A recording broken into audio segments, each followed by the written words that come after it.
What is going on, guys? DBG here, and in this video I'm going to be talking about something that is completely splitting opinions, and it's position locks. So obviously position locks were something that everyone wanted in previous years, and I'm going to be talking about position locks and have they made a positive or negative impact on the game of NBA 2k20 MyTEAM.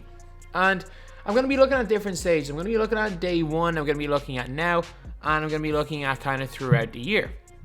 How much of a difference position locks have made, and why I think, well, 2K are basically using position locks to...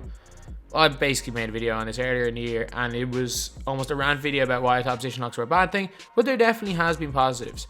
So if you guys remember day one when this game first came out, if you guys were looking at the current collection card, which was really everything, you weren't coming up against Giannis, a point guard, because that would have been... Actually, it wouldn't have even been that glitchy, to be honest. Because this Giannis Antetokounmpo card was never particularly great. Like, yeah, he had some good badges. He had fancy footwork. He had clamps gold. The thing was that he couldn't really handle the ball that well. He just wasn't as glitchy, and he had no quick draw. So there was definite flaws to using Giannis point guard. However, using Giannis at point guard would have been preferable. You would have still seen an awful lot of it. But if you guys remember day one, you saw a lot of De'Aaron Fox as a point guard. That was kind of my player of choice day one.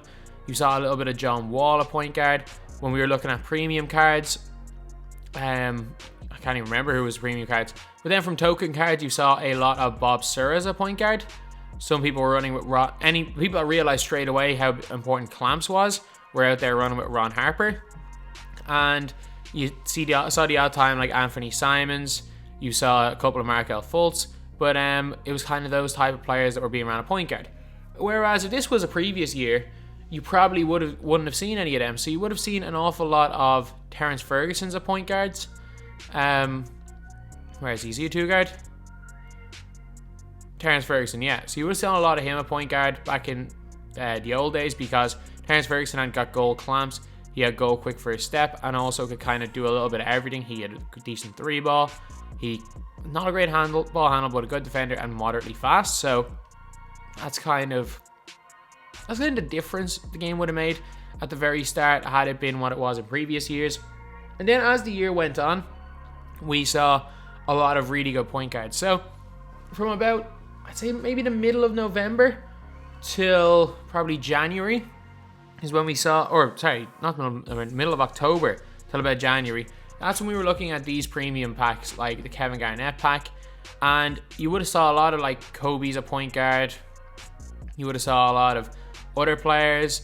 Trying to look at some of these. We obviously did see, what's his name, a point. Where is he? The guy who was in every single, Earl Monroe. The guy was in every single locker code for a while. And then from then on, we got a lot of good ones. And then especially when you look at the prime sets, the fact that John Stockton was available. John Stockton was a freakishly good card at point guard, especially for the guys who were able to shoot off screens. They realized that Stockton was there with an elite player with clamps, also a quick draw and range extender, and was a class card.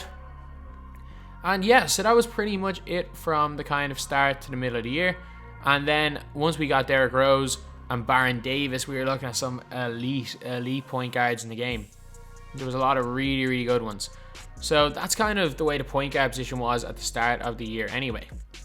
And position locks, mainly what people were complaining about was the fact that people just played tall players at point guards. However, position locks has come with some major negatives that I'm going to talk about right here. So they were some of the positives. Throughout the year, we were able to use a lot more point guards were usable. Like people were using Stockton in God squads for the longest time. Kyle Lowry using God squads. The Jet Terry was in God squads. The problem is that there is negatives as well. So the first negative is certain cards have wrong positions.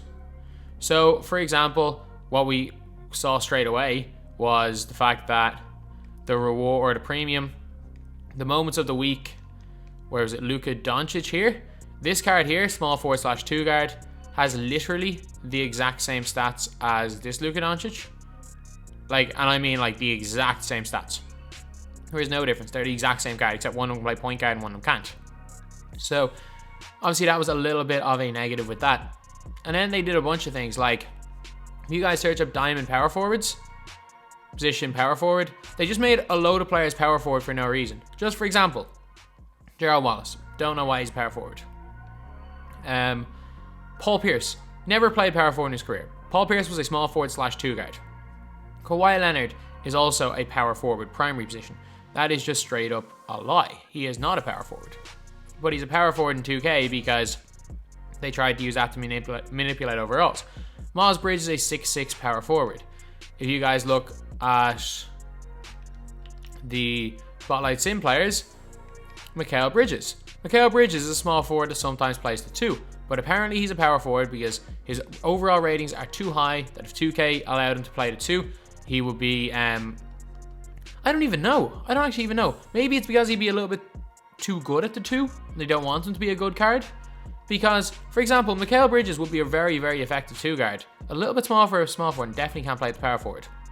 There's a lot of cards that it has made almost useless. Like Premium, Zion Williamson. Zion Williamson is another example of a card that is a really good card. I'm telling you, Zion's really good. Problem is he's 6'6". So you can't, like, in 2K, realistically, you cannot play Zion anywhere except for the 2 guard for him to be effective. If you try to play him at power forward or at center, it is just not going to work out well. However, at small forward or power forward. However, he's not a 2 guard. It's another big negative. It has made so many cards useless. Like even day one for these Pink Diamond Awards. For example, like Wes Unseld.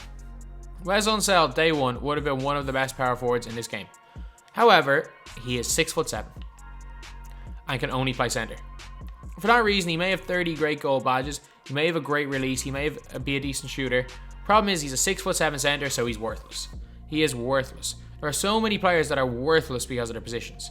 And that's just a sad truth of this game. That there's certain cards that could be good and just become almost worthless. Just like Bradley Beal. If Bradley Beal could play point guard, we'd be looking at this guy as one of the better cards in the game. The problem is he can't play point guard. He can't.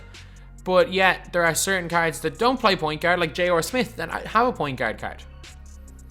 And then the biggest negative of them all. The Giants at point guard. So lads, if you have any of Giannis, Magic Johnson, or Ben Simmons, they are just broken how good they are. These cards are broken with how good they are. Like, they are 100% worth the 400 or 500k that they go for, because they're broken. They're broken. And in previous years, for example, for all these cards right here, if this was another year, I could go and say, alright, I want to match up properly. I am going to play with, let's just say, for argument's sake, power forwards. I am going to put my slightly worse Giannis at point guard to guard his better Giannis. I can't do that. Yeah, you can manipulate positions, you can manipulate matchups, but that's not the same. Because if you manipulate matchups, there's always going to be a mismatch somewhere. Like, a team could realistically run with T-Mac at the 2 because post hooks are broken, and he's 6'8", Manning at the 3, or even Worthy at the 3 or something like that, Bol at the 4, and I don't know, Taco at the 5. And you can't do anything to guard the big point guard because if you switch up your matchup, someone's going to be wide open for a post hook. So you're left just kind of stuck. Or I could have put like a Jonathan Isaac at point guard, which is what I did in NBA 2K19. I used to always play Jonathan Isaac, Ruby at point guard, to match up to any Giannis's. And it was fine. I used to always just keep a Jonathan Isaac spare in my team, run him at point guard when needed, and that was perfectly fine.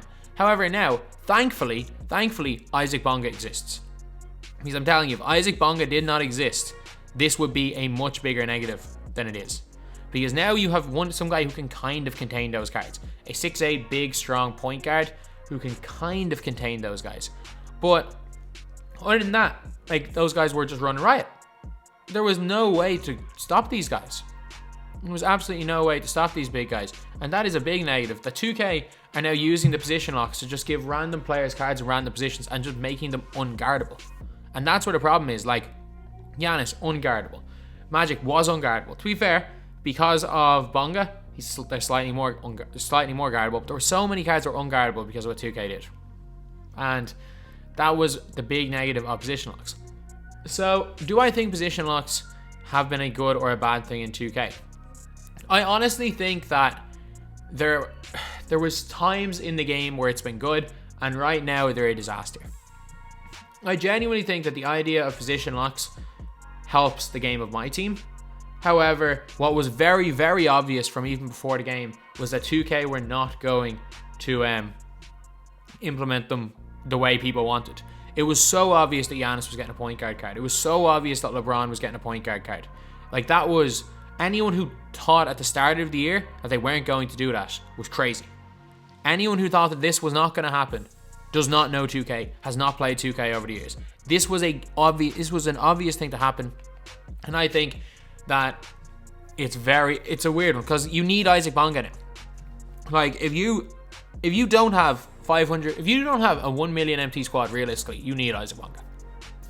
And I don't mean like, oh yeah, Bonga's the best player. I mean, you need him. You need him. You cannot go out with any more.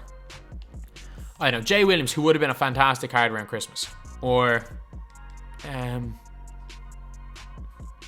Davis, Marbury, Derrick Rose, Westbrook, Wall.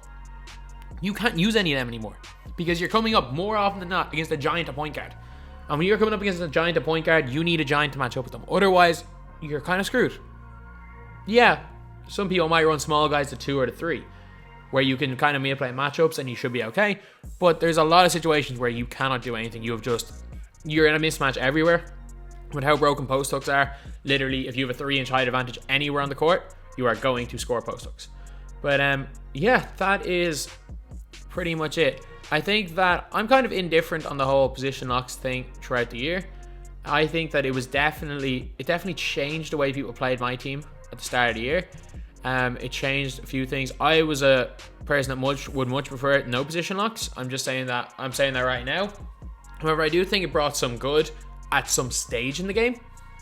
Definitely for the first 2 or 3 months it brought some good. However, now I don't think there's a single good thing about position locks. I think they've been an absolute disaster, and I genuinely think that their money, like the only reason that they'll be in NBA 2K21 is if they've realized that it's actually bringing in more money. And I think that if packs sales are down, I can see them scrapping position locks all over again, because it has made some cards almost useless. It has made some cards unguardable, and it has made some cards, for example, like Bonga, literally a necessary player to have in your squad. And if you don't have him, you are screwed. But anyway, that's the video. Thank you guys for watching. Please like, comment, and subscribe.